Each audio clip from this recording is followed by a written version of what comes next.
I'm Barbara Lucas, and welcome to the Green Room, where we explore the environmental topics that green up our world.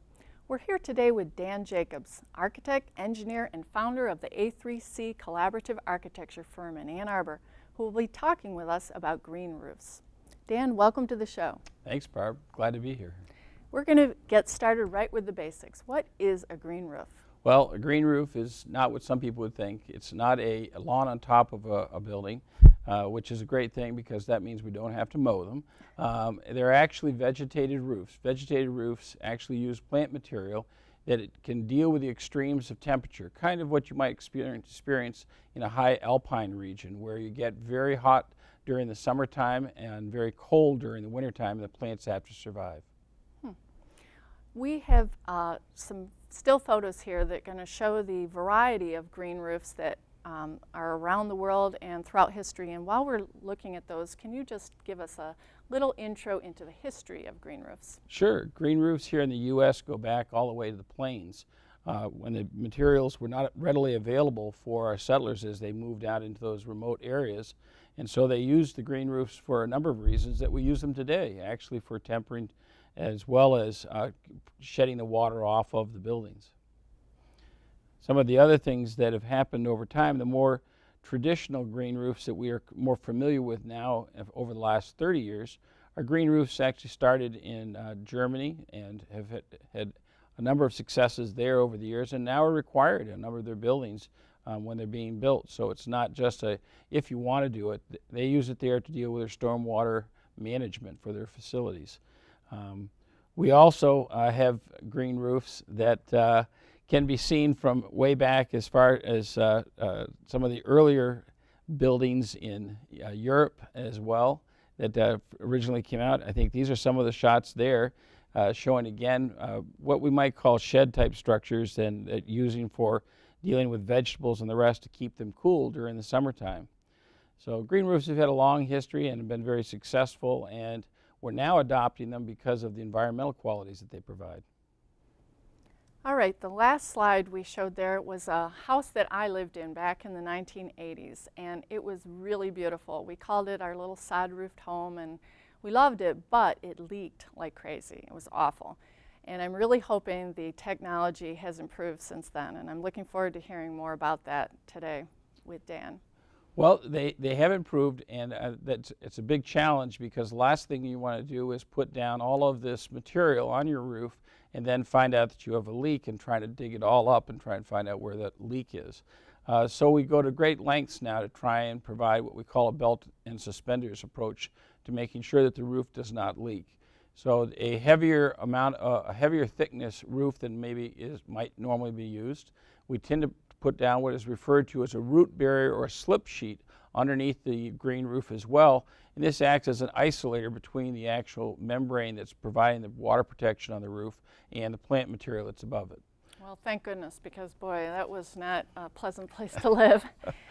We're going to talk about the fact that Dan is director of the A3C Sustainable Design Department and has been working with green roofs since the 1980s, back before the term sustainable development became commonly used to describe development that meets the needs of the present without compromising the ability of future generations to meet their own needs. And I wanted to bring up the concept of sustainability because we really have an obligation to future generations in a lot of respects, and the foremost one is probably climate change in terms of the potential impact. And I've heard that green roofs have the potential to mitigate that to some effect. Absolutely. Probably one of the best things that you can do is obviously anything that is green is typically, is almost always processing carbon, and therefore what we call sequestering or absorbing that carbon into its system. And plants do that. That's particularly important in an urban environment where we have a lot of air pollution from vehicles and the rest that are going on. But the other thing that's a really important one is they actually reduce energy, and energy obviously also means it's a reduction in our greenhouse gas.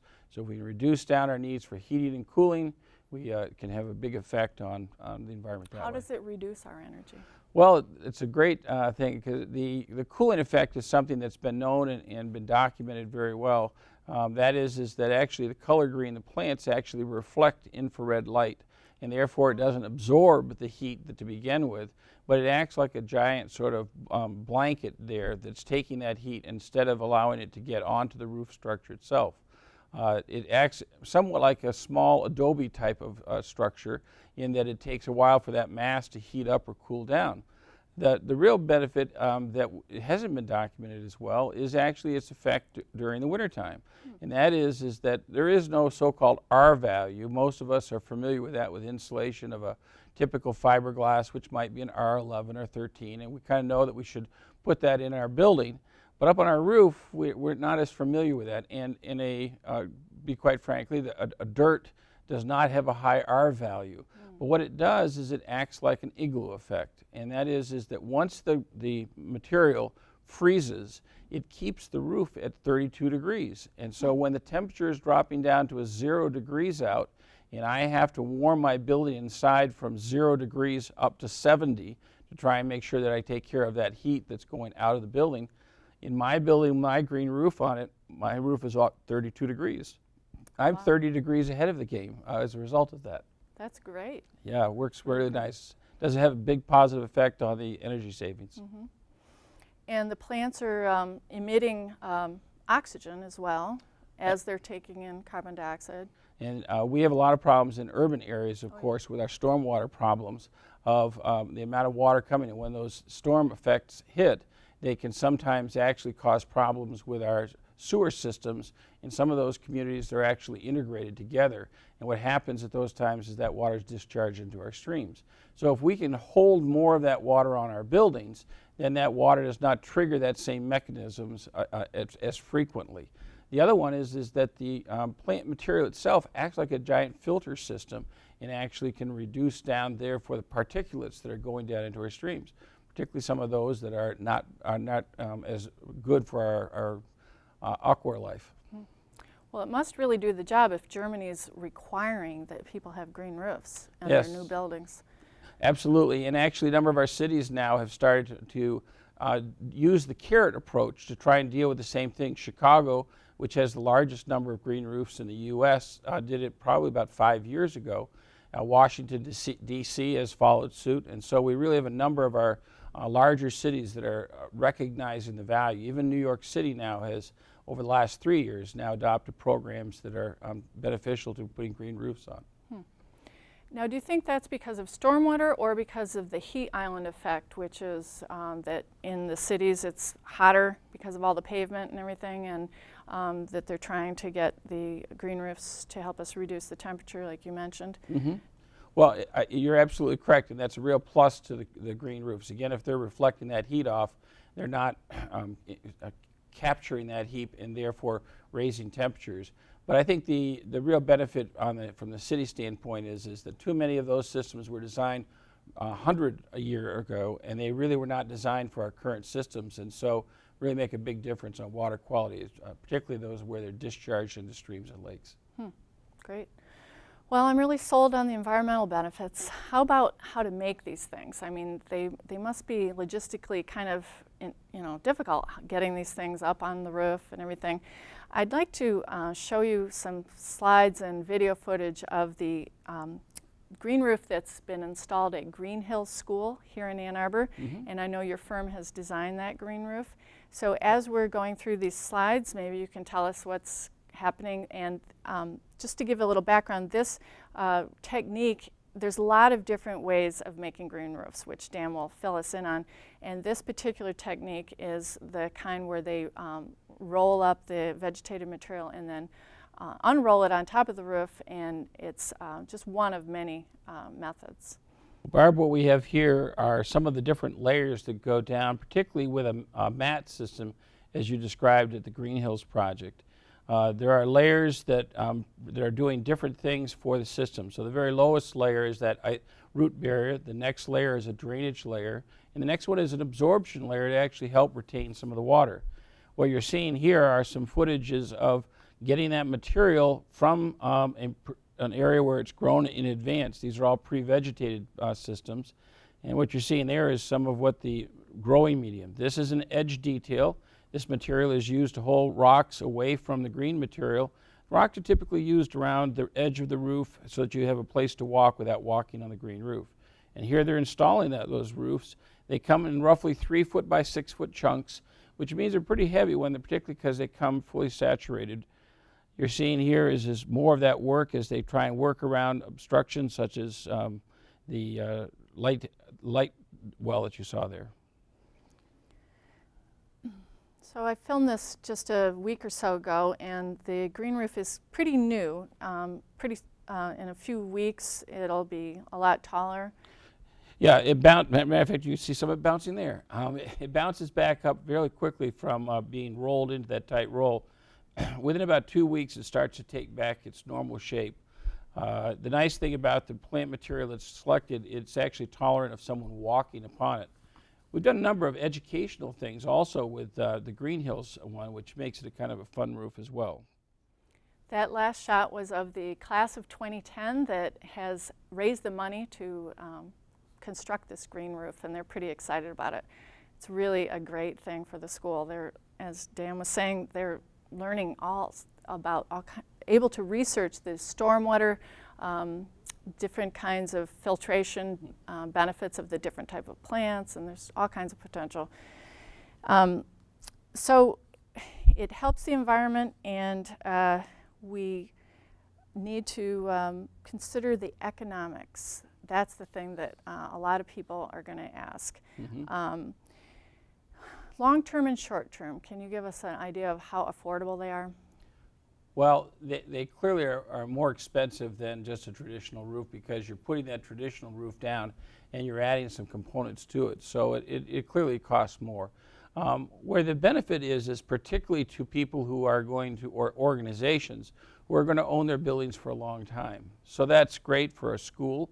They don't move or relocate very easily. Municipalities, the same, hospitals, and certainly businesses that have been established for a long time in an area are good candidates for this. The reason is that the roof, a green roof, will typically extend the life of the roof by at least twice, if not more. And that's partly because the roof is protecting that membrane from the shock that it gets during the wintertime when we maybe not have snow on the roof. And so during the daytime, the sun is heating it up, and then at night it goes down to freezing, and so that roof is constantly moving back and forth and dealing with thermal shock. In addition, the ultraviolet rays come down and start to remove the plastic characteristics of the roof as well. So those all play into why the roof will last longer. But the other one is the energy side of it, which is a big consideration. It actually will reduce the air conditioning load by about 30%. And as we talked 30%. about, by 30%. That's amazing. Yes, and so for businesses, it's really a plus. The schools, because at this point we don't go year-round, maybe don't gain as big a benefit on that side of it. Their benefit can be actually the educational components that come from it as well. But on the heating side, as we talked about before, we're also getting some savings. They're probably more in the 10 to 20% range than the great savings we're seeing in the air conditioning. 10 and 20%, I'll take that. That's right. Great. That's right. Wow. Yeah, and the longevity issue is pretty important because I've heard that those asphalt roofs, especially on homes, I don't know what businesses usually use, but homes, I guess a lot of the waste in landfills are asphalt shingles. Sure. And asphalt is made from crude oil, I guess. So again, we're a lot of different environmental benefits to making those roofs last longer. A lot of tangential things I think we don't initially think about can come from those kind of economic benefits. Absolutely. Can residences afford these things? I mean, are there people actually putting them on? I know, you know, the house I lived in was really low budget, and that's probably why it leaked so much. But yeah, I think that if it's done properly, that it's a good idea for residences. Again, I think that people who have sort of lived in an area and kind of committed to a place then can gain the benefit from it. A shingled roof might last about 15 years, and at that point, again, would start to be looking like it needs to be replaced, and certainly before 20 years it would. Where the green roof would provide that much longer longevity for it, 30-plus kinds of years.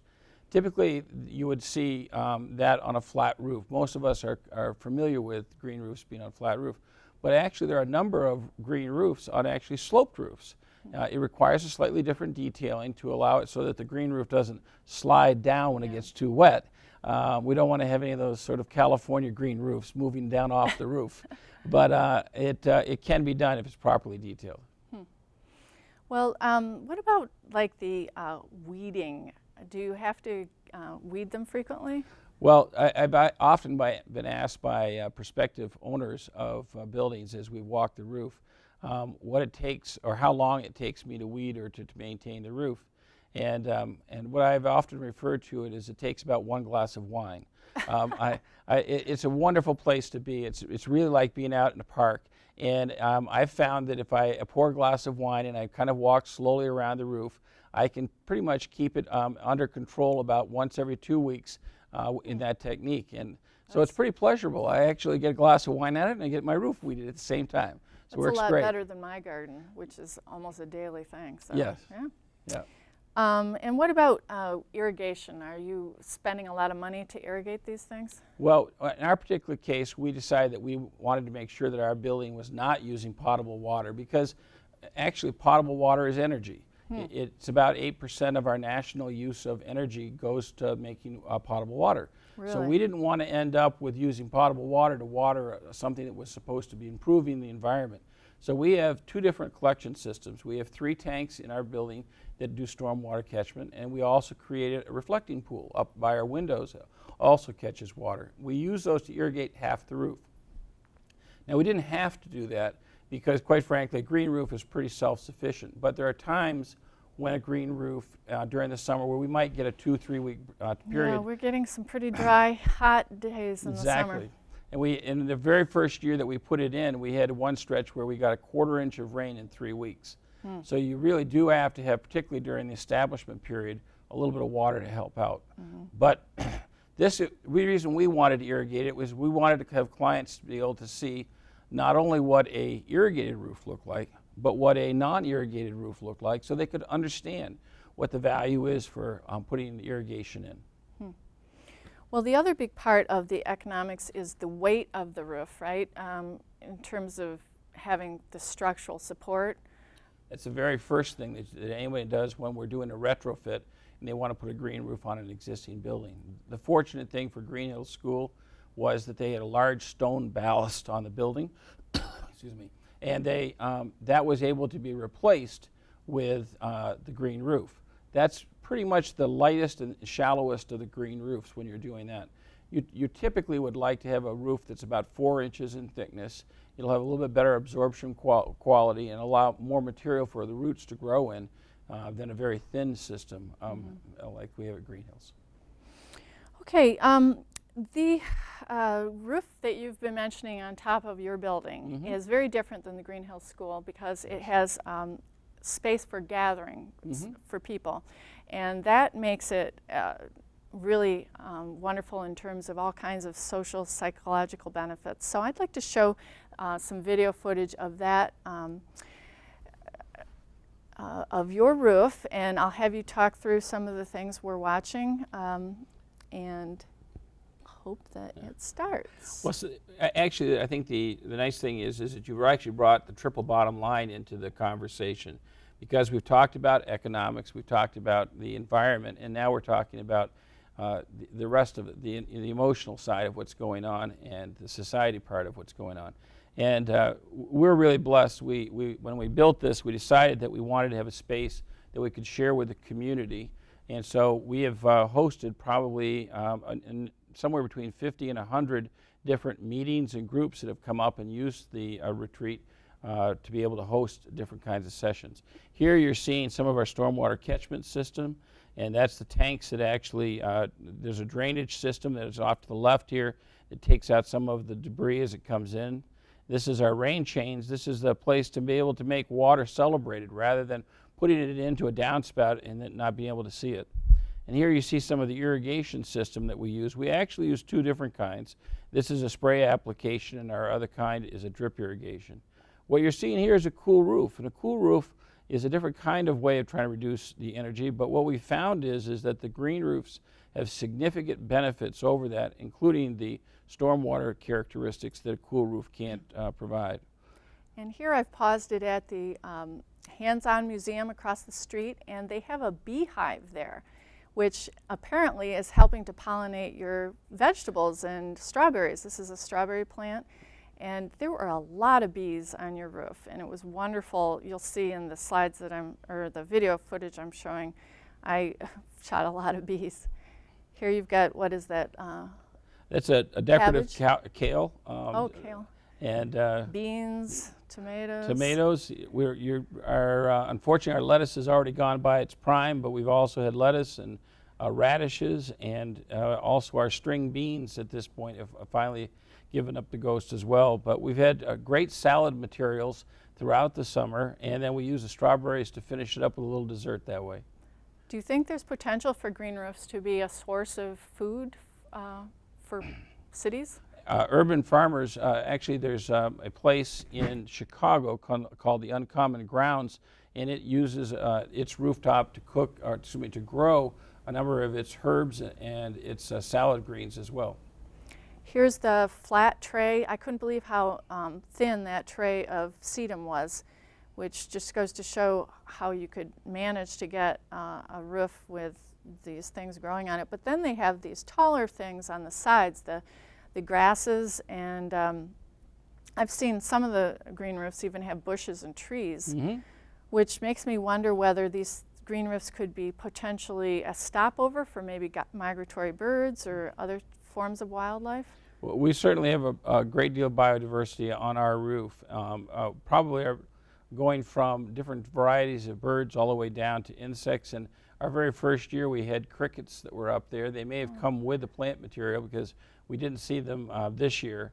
But we've had cicadas and other kinds of insects that have also shown up there. It is, I think, another nice characteristic is having that biodiversity.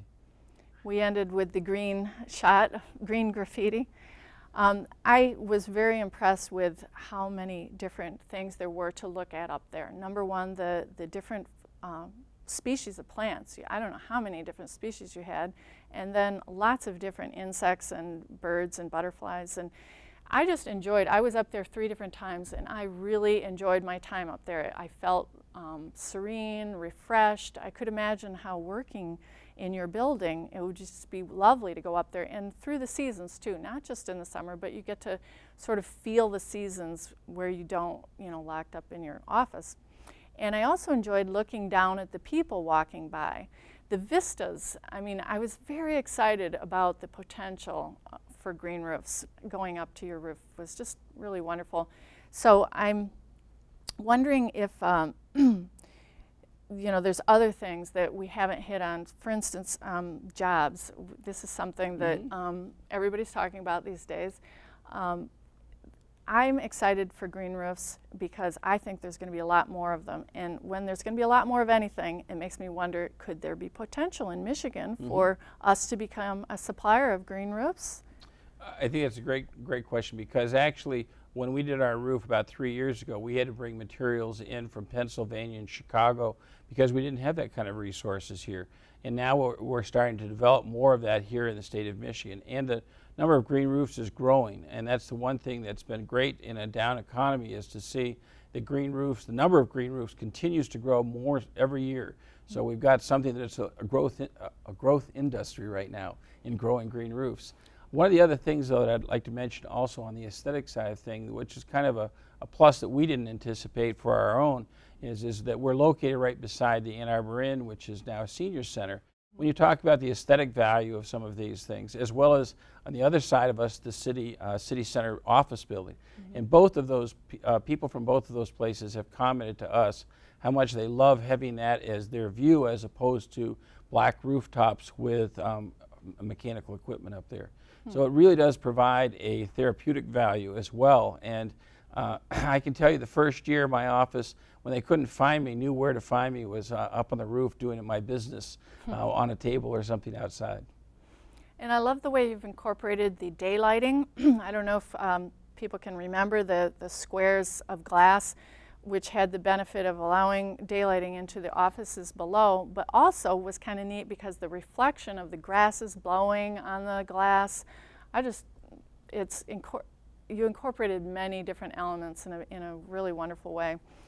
So I'm hoping that we see many, many more green roofs. like yours. We're hoping as well. We think it can have a real positive effect on the community and for many different facets. So we're And the research that you're doing, we may be showing some slides of your roof that you measured different types of materials in the summer and also in the winter.